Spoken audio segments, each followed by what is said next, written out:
नमस्कार दोस्तों, मैं मनीष कुमार भोज आप सभी का अपने यूट्यूब चैनल पाड़ एजुकेशन में हार्दिक स्वागत करता हूं। दोस्तों, आप सभी ने आज लोक सेवा आयोग द्वारा जो आयोजित आरओ का जो पेपर दिया है, उस पेपर का पहला खंड सामान्य अध्ययन से संबंधित जितने प्रश्न हैं, उन प्रश्नों का मैं आज आंसर के लेके आपके सामने उपस्थित हुआ। कौन से प्रश्न का उत्तर सही है, ठीक है। अगर आपको ये श्रृंखला अच्छी लगी तो प्लीज़ इस चैनल को भी लाइक शेयर सब्सक्राइब अवश्य करेंगे। आइए शुरुआत करते हैं। पहला प्रश्न देखते हैं, खंड 1 का सामान्य अध्ययन को हम देखेंगे। यहाँ पर पहला प्रश्न कह रहा है कि भारतीय संविधान की प्रस्तावना निम्न में से किस दस्तावेज ऑब्लिक कानून पर आधारित है। आपको ये ज्ञात होना चाहिए कि प्रस्तावना क्या है और वो किस दस्तावेज पर आधारित है और कानून पे, ठीक है। अब देखिए, नेहरू रिपोर्ट पे है, उद्देश्य संकल्प है, या फिर भारत सरकार अधिनियम 1935 पे है, या भारतीय स्वतंत्रता अधिनियम 1947 का है। तो दोस्तों, आपको मैं बता दूं, ये उद्देश्य संकल्प से ये संबंधित है, ठीक है। आइए देखते हैं इसका सही आंसर क्या है। देखिए, भारत के प्रस्तावना की अगर हम बात करें तो 13 दिसंबर 1946 को संविधान सभा की जब बैठक पेश हुई थी, जवाहरलाल नेहरू द्वारा इस प्रस्ताव को पेश किया गया था, ठीक है। तो ये इससे रिलेटेड है। कौन सा? भारतीय संविधान की जो प्रस्तावना, जो दस्तावेज है, विशेष रूप से अगर मैं बात करूं, जो 13 दिसंबर 1946 को जो संविधान सभा में जब जवाहरलाल नेहरू द्वारा जब इस प्रस्ताव को पेश किया गया था, जिसे हम उद्देश्य प्रस्ताव के रूप में जानते हैं, ठीक है। याद रखिएगा, आपका ये बी ऑप्शन इसका सही है, ठीक है। अब बात करते हैं दूसरे नंबर का प्रश्न। ये कह रहा है, the Indian constitution corner stone of A national पुस्तक के लेखक कौन है। ये जो पुस्तक है, ये पुस्तक किसके द्वारा लिखी गई है। देखिए, यहाँ पर 4 ऑप्शन दिए हैं, ग्रीनविल, ऑस्टिन, या प्रभु चावला है, या सुनान, या फिर MP सिंह। तो इसका जो सही आंसर है दोस्तों, आपको मैं बताऊं, इसका ए ऑप्शन सही है, ग्रीनविल है, ठीक है। अब इसको आंसर देखते हैं। देखिए, ग्रीन ऑस्टिन एक अमेरिकी राजनीतिक वैज्ञानिक थे। इन्होंने the Indian constitution of A national पुस्तक इनके द्वारा लिखी गई है, जिसे हम भारतीय संविधान का एक मौलिक कार्य के रूप में भी हम इसको जानते हैं, ठीक है। बहुत ज्यादा महत्वपूर्ण प्रश्न था, बहुत ही डीपली पूछा गया प्रश्न है, ठीक है। अब देखते हैं अगला प्रश्न। निम्न में से भारतीय संविधान का कौन सा अनुच्छेद संविधान संशोधन की प्रतिक्रिया की विवेचना करता है। बहुत ही, मैंने जब क्लासेस ली थी तो इस संबंध में मैंने तो पूरा ही ये क्लास इसमें दी थी। देखिए, अनुच्छेद 280 है, या अनुच्छेद 252 है, अनुच्छेद 360 है, या अनुच्छेद 368। तो दोस्तों, आपको मैं बता दूं, जो इसका जो सही आंसर है, जब भी भारत के संविधान के किसी भी अनुच्छेद में अगर संशोधन किया जाता है तो वो आर्टिकल 368 के द्वारा ही किया जाता है, इसके बिना नहीं किया जाता। देखिए क्या है यहाँ पर, देखिए जो अनुच्छेद 200 यहाँ पर आपको देख पा रहे होगे 280 दिया गया है, ये जो है वित्तीय आयोग की स्थापना 5 वर्ष की अवधि के लिए की जाएगी। ये 280 वाला जो अनुच्छेद है, ये कहता है 352 में राष्ट्रीय आपातकाल इसमें लगता है। अब ये भी मैं बता दूं, 360 में क्या होता है, राष्ट्रपति को भारत या उसके किसी भी हिस्से में वित्तीय स्थिरता को खतरा होने पर वित्तीय आपातकाल की घोषणा कर सकता है। देखिए, यहाँ पर आपातकाल की घोषणा ये कर सकता है। और 368 की अगर हम बात करें, संसद को संविधान में संशोधन करने की यह शक्ति प्रदान करता है। कौन सा आर्टिकल? आपके 368 वाला, ठीक है। अब बात करते हैं चौथे नंबर का प्रश्न। चौथे नंबर का, निम्न में से कौन सा अनुच्छेद पंचायतों की वित्तीय स्थिरता के पुनर्लोकन के हेतु वित्तीय आयोग के गठन का प्रस्तावना करता है, प्रावधान करता है, ठीक है। अब देखिए, जो प्रावधान करता है वित्तीय, जो पंचायतों को दी जाने वाली जो वित्तीय स्थिति की जो पुनर्लोकन जो करता है वित्तीय आयोग के गठन का जो प्रावधान है, तो वो आपका, अगर मैं बात करूं, अनुच्छेद 243 क, अनुच्छेद 243 ख, या घ, या फिर झ। तो इसका अगर मैं सही आंसर दूं तो अनुच्छेद 243 छ इसका है, ठीक है। चौथे का आपका डी है।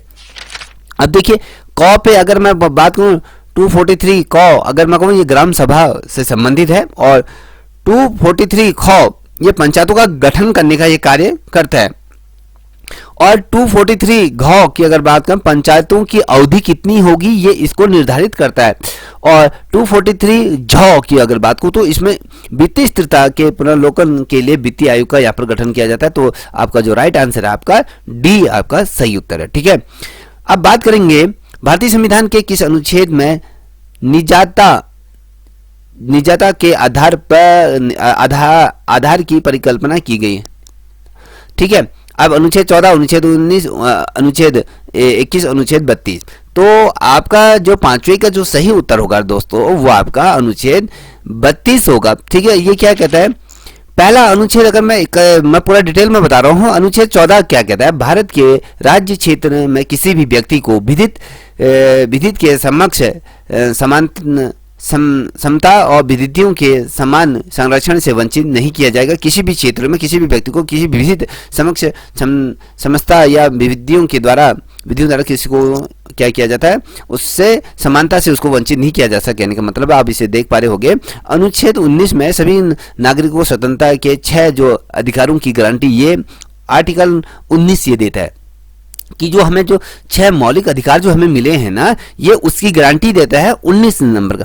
अब देखिए अनुच्छेद 21 किसी भी व्यक्ति को उसके प्राण या देह स्वतंत्रता से विधित द्वारा जो स्थापित प्रतिक्रिया के अनुसार वंचित किया जाएगा, अन्यथा नहीं। यह अधिकार नागरिकों को गैर नागरिक दोनों के लिए ये उपलब्ध होगा। ठीक है, अब 32 का अगर हम बात करें, इसका जो उद्देश्य मूल अधिकारों का संरक्षण करना, गारंटी देना, प्रभावी सुलभ और उसके उपचारों की व्यवस्था यह करता है। ठीक है, अब छठे नंबर का प्रश्न की तरफ हम बढ़ लें। छठे नंबर का प्रश्न क्या कर रहा है इसको देखिए, निम्न में से कौन सा संविधान सभा का संवैधानिक सलाहकार ये था। संवैधानिक सलाहकार के रूप में संविधान सभा का कौन था ये आपको बताना है। देखिए अगर मैं कहूँ आपके राजेंद्र प्रसाद या बी आर अम्बेडकर या BN राव या जवाहरलाल नेहरू, तो इसका जो सही आंसर है दोस्तों आपको मैं बताऊं तो जो इसका सही आंसर है आपका ये सी आपका BN राव। ठीक है, अब देखिए 1946 की बात करूं तो 1946 में भारतीय संविधान तैयार करने में डॉक्टर BN राव को संविधान सभा का ये संवैधानिक सलाहकार के रूप में नियुक्त किया गया था, ये आपको पता होना चाहिए। ठीक है, अब हम बात करेंगे 7वें नंबर का प्रश्न। तो 7वें नंबर का प्रश्न क्या कहता है, भारतीय संविधान की कौन सी अनुसूची केंद्र और राज्य के बीच विधि शक्तियों के विवरण का विमोचन करती है। 5वीं करती है या 6ठी अनुसूची करती है, 7वीं या 8वीं। तो दोस्तों मैं आपको स्पष्ट करा दूं, ये जो कराती है या 8वीं अनुसूची कराती है, डी इसका राइट आंसर है। ठीक है, अब आप देख पा रहे होंगे भारतीय संविधान की जो 7वीं अनुसूची जिसे हम कहते हैं, उसमें राज्यों और संघों के मध्य में जो अधिकार को से संबंधित जो तमाम चीजों को उल्लेख किया गया है, इसमें 3 सूचियां रखी गई हैं, जिसमें एक संघीय सूची होगी, एक राज्य सूची होगी, समवर्ती सूची। ये 3 सूचियों से हमारा क्या बनता है, संघ या कहें भारत की जो संकल्पना हमने देखी है, जो एक देश का निर्माण ये करती है। ठीक है, अब बात करते हैं 8वें नंबर का प्रश्न। 8वें नंबर का प्रश्न क्या कह रहा है इसको भी हम देखें। भारत द्वारा आयोजित G20 सम्मेलन 2023 में निम्न में से किस देश और देशों के समूहों के सदस्य यहाँ पर बनाया गया है।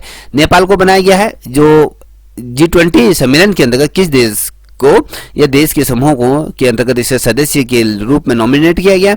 नेपाल है, पाकिस्तान है, बांग्लादेश है, अफ्रीकन यूनियन है। तो आपको मैं बता दूं 8वें का आपका डी है, अफ्रीकन यूनियन को ये बनाया गया। ठीक है, आपका डी राइट आंसर है।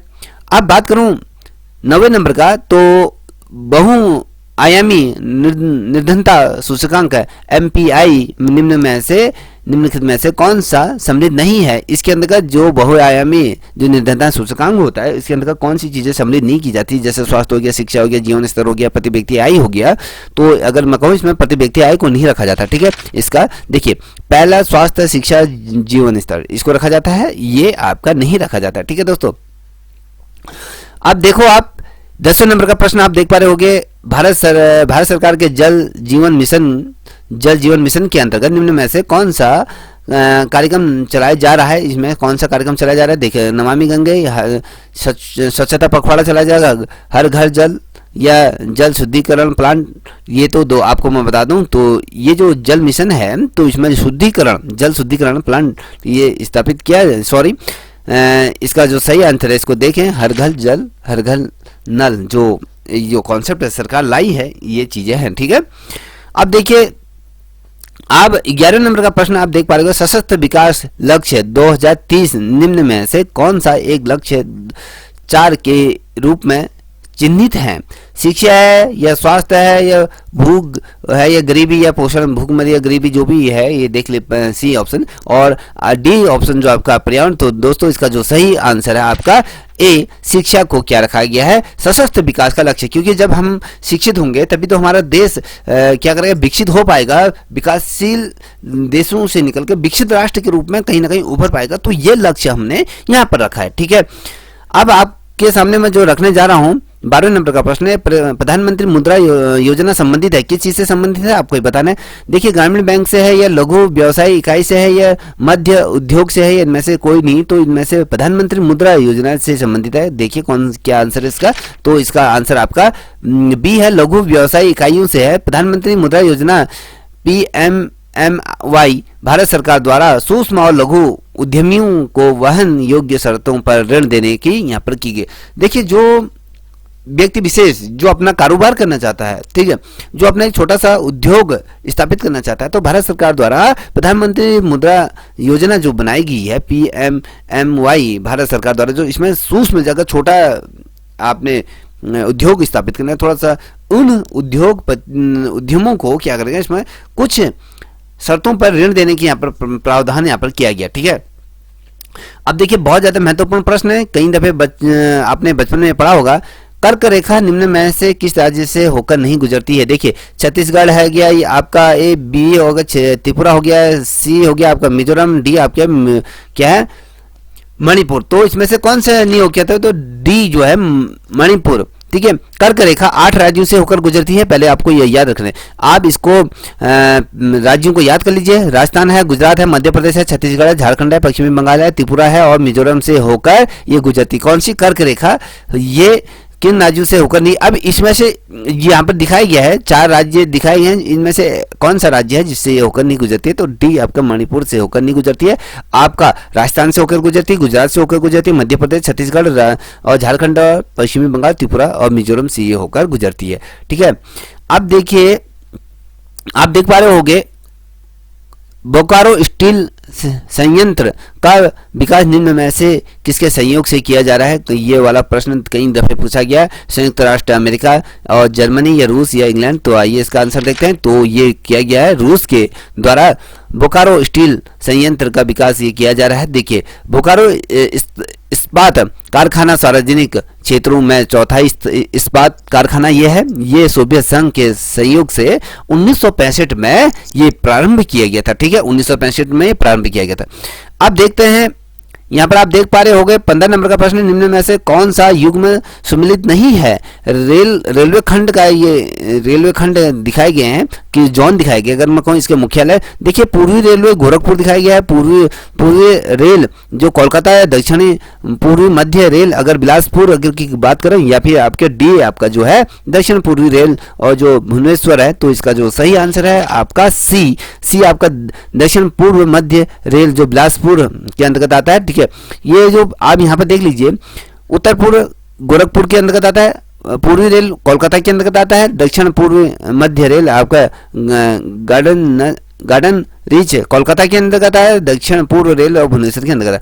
अब देखिए यहाँ पर एक प्रश्न, बहुत ज्यादा महत्वपूर्ण प्रश्न आपके सामने यहाँ पर आया है। देखिए भारत में सर्वाधिक जनसंख्या वृद्धि दशक था, कौन से ईयर में सबसे ज्यादा जनसंख्या में वृद्धि हुई थी भारत के अंतर्गत? देखिए 1951 से 1961 के अंतर्गत, या 61 से 71 के अंतर्गत, 71 से 81 के बीच में, या 81 से 91। तो ऐसे कौन सा ईयर था, ठीक है, जिसमें भारत में सबसे ज्यादा दशकीय वृद्धि हुई थी? तो आपका ये 1971 से 81 के मध्य में जो जनसंख्या जो वृद्धि रही वो 2.2% ये अधिक रही। ठीक है, और दशकों की अपेक्षा ये 2.2 से अधिक रही। ठीक है, अब यहां पर देख पा रहे होंगे अहोम जनजाति भारत के किस राज्य में, ये राज्य से संबंधित है, किस राज्य में रहती है ये भी कह सकते हैं?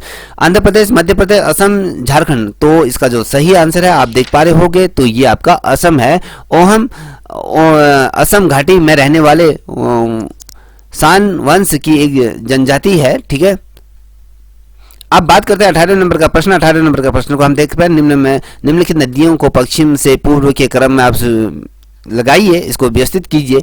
सोन नदी, चंबल है, केन है, बेतिया है, तो ये कौन सा है, इसको ये दिए गए हैं तो इसको क्रम आपने रखना है। तो बेतिया आता है, केन है, चंबल है, सोन है, तो कौन सा है इसका, ए बी सी डी आप दिखाया गया है। तो इसका जो सही आंसर है बी, चंबल। पहले चंबल नदी आती है पश्चिम से, फिर बेतवा आती है, फिर केन आती है, फिर सोन आती है। ठीक है, अब हम बात करेंगे निम्न में से कौन एक सही सम्मिलित नहीं है, इनमें से एक सही नहीं है। ठीक है, खनिज या क्षेत्र दिया गया है, सोना खनिज है और ये किस क्षेत्र में है, सोना कोलार में है, या कोयला झरिया, या लॉस्क डुटुर और हीरा पन्ना, ये जो दिया गया है। ठीक है, इसका जो सही आंसर है आपका सी, ये सम्मिलित नहीं है, ये चीज सही तरीके से एग्जिस्ट नहीं करती है। लोहा अयस्क टुडुर ये दिया गया है। आंध्र प्रदेश टुटुडुर जिला मैग्नेसाइट अयस्क के भंडार में ये पाए जाते हैं। ठीक है, अब 20वें नंबर का प्रश्न आपके सामने मैं रखने जा रहा हूं।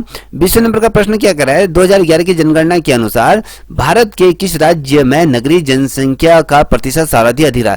2011 की जनगणना को अगर हम देखें तो भारत के एक ऐसा कौन सा राज्य है जिसमें नगरीय जनसंख्या में सर्वाधिक वृद्धि हुई है या प्रतिशत सर्वाधिक है। गोवा है, तमिलनाडु, महाराष्ट्र या फिर मिजोरम। तो आप सभी को मुझे लगता है गैस आप सभी ने किया होगा। ठीक है, ये आपके महाराष्ट्र में सर्वाधिक रूप में ये वृद्धि हुई थी। ठीक है,